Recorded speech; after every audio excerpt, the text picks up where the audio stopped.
Pembelajaran kita hari ini masih tetap di teks editorial. Silahkan disimak ya.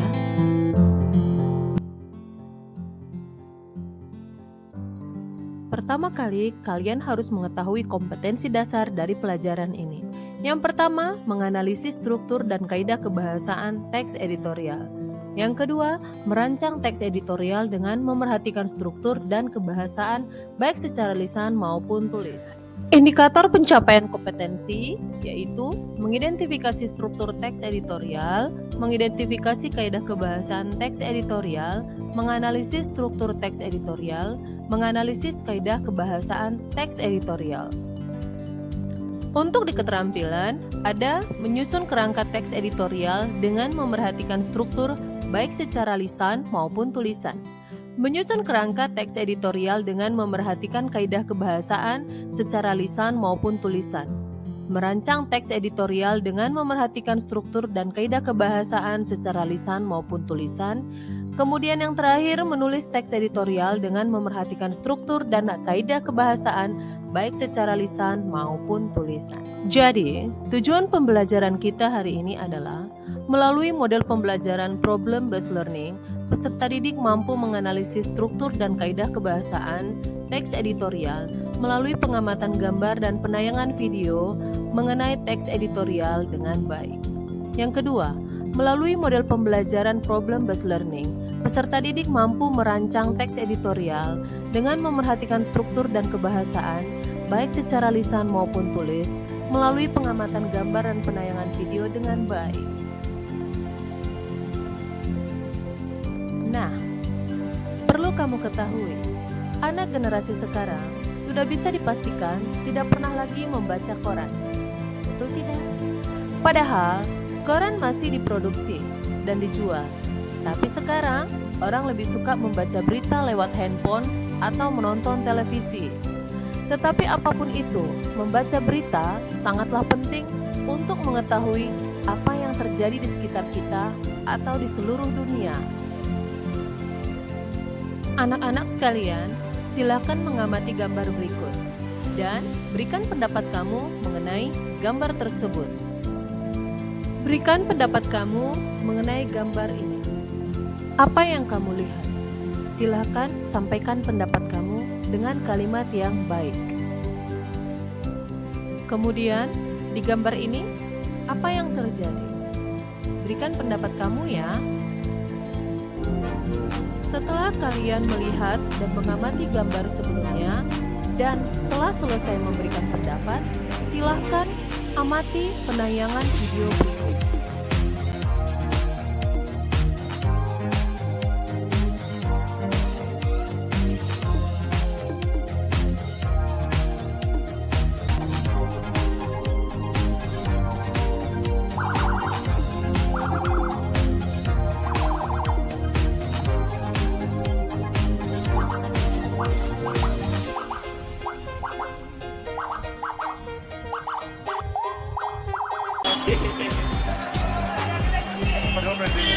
Karena lo mau lewat loh.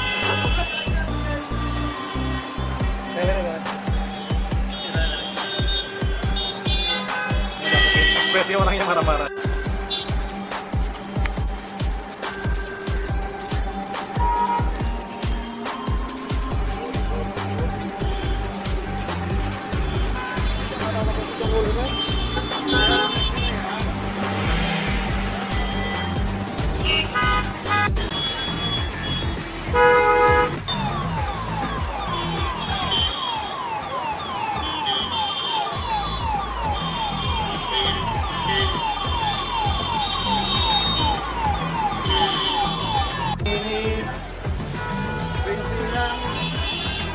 Rintihan kita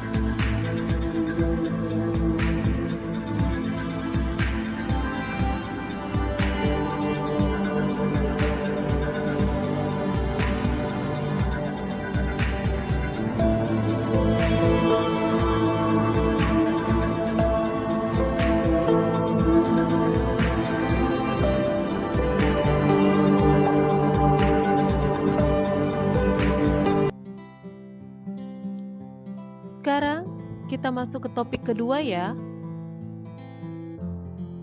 Silakan mengamati kedua gambar yang ada di layar ini. Kemudian, berikan pendapat kamu mengenai gambar berikut. Apa pendapat kamu?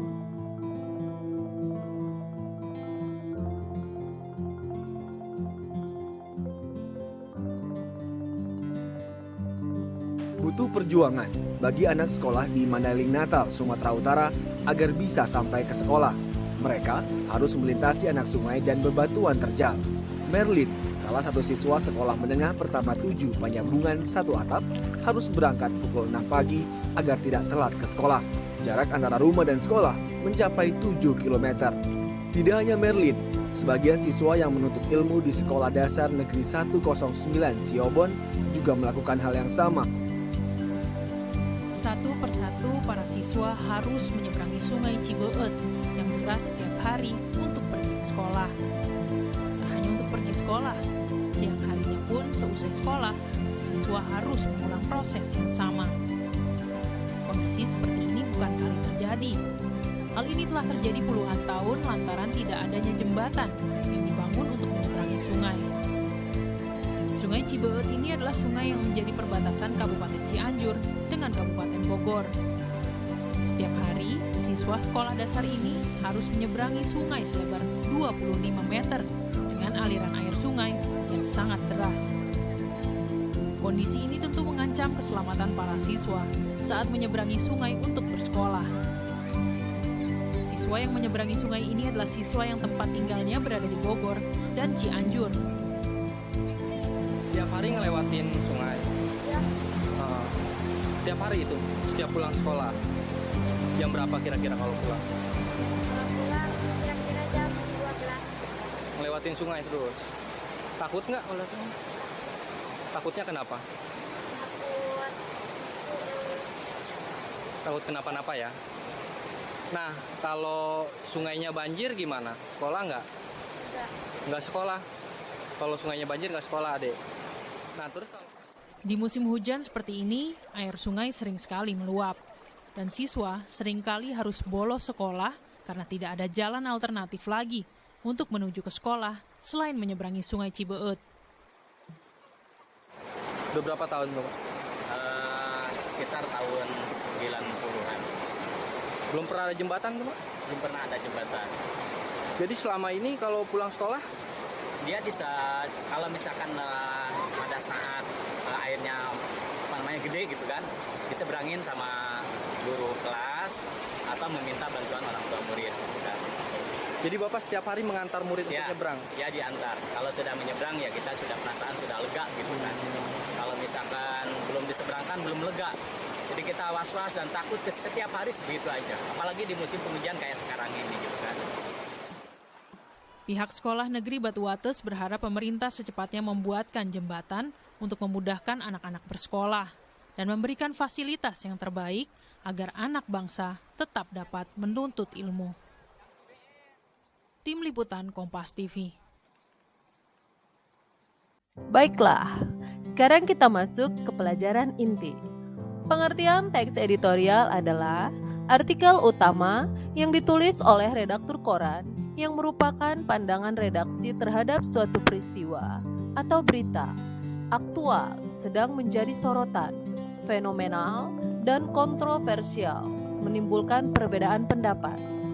Teks editorial disebut juga tajuk rencana. Dalam teks editorial ada dua fakta dan opini. Fakta adalah hal, keadaan, peristiwa yang merupakan kenyataan atau sesuatu yang benar-benar terjadi. Opini adalah pandangan atau sikap terhadap peristiwa yang dibahas.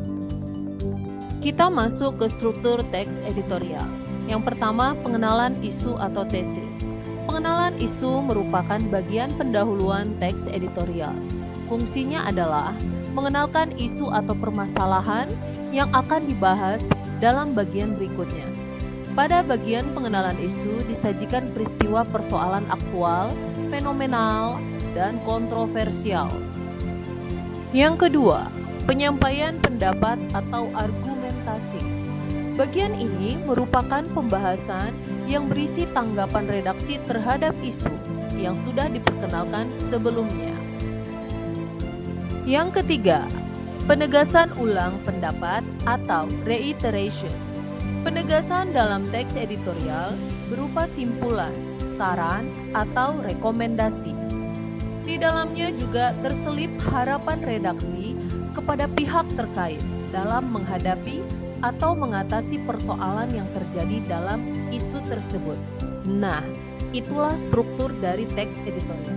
Sekarang, kita masuk ke kaidah kebahasaan teks editorial, yaitu yang pertama, penggunaan kalimat retoris. Kalimat retoris adalah kalimat pertanyaan yang tidak ditujukan untuk mendapat jawabannya.